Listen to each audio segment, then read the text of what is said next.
Hey guys, so that C6 transmission from the Ford 351M, I'm going to replace the shaft seal, and there's a bushing in here, so I'm going to do this. This is my first time doing it, but it should be pretty straightforward. I've basically unbolted this housing here. It's basically just to cover over the output shaft, I think, and then open it up, and then I'll take a video from there.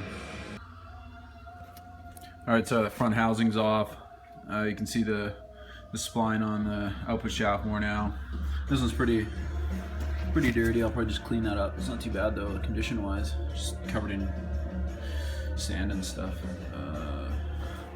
So then in the nose of it here, you can see the back of a bushing down in there. I don't know if you can see that actually. There's a bushing pressed down into that bore down there. You gotta press that out.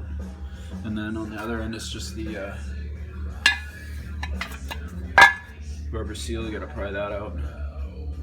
I'm just gonna press in new ones.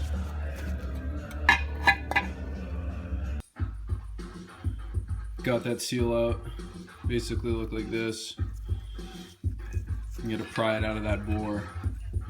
Take some beating with a screwdriver and a hammer, but it came out pretty good. So now you can see that bushing I gotta press out of there too. So I just gotta get something that's gonna, drive it down, back down through the bore. I suppose you could do it from the other side too, but it's probably a little easier from this side. I just want to pay attention how it's put in, that's all. So I got that bushing pressed out. Bashed it out with a socket and a screwdriver basically. A couple little nicks on the chamfer, so I just took a little file to it and just cleaned up the chamfer a little bit. It's not perfect, but fine. Probably run file in there again a little bit, but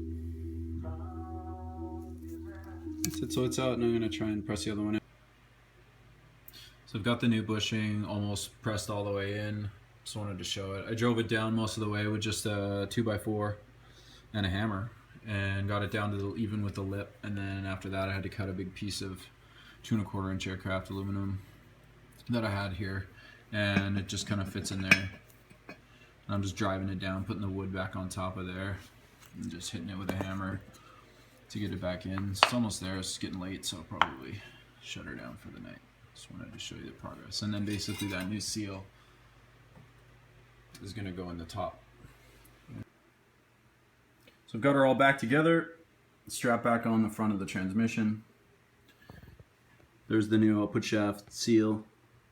And I got the bushing driven all the way in. This was easy to drive in. You just tap around the edge and it goes right in. Clean the splines on that output shaft to make sure they're nice and clean. Other than that, it was a pretty straightforward job, so hope it helps.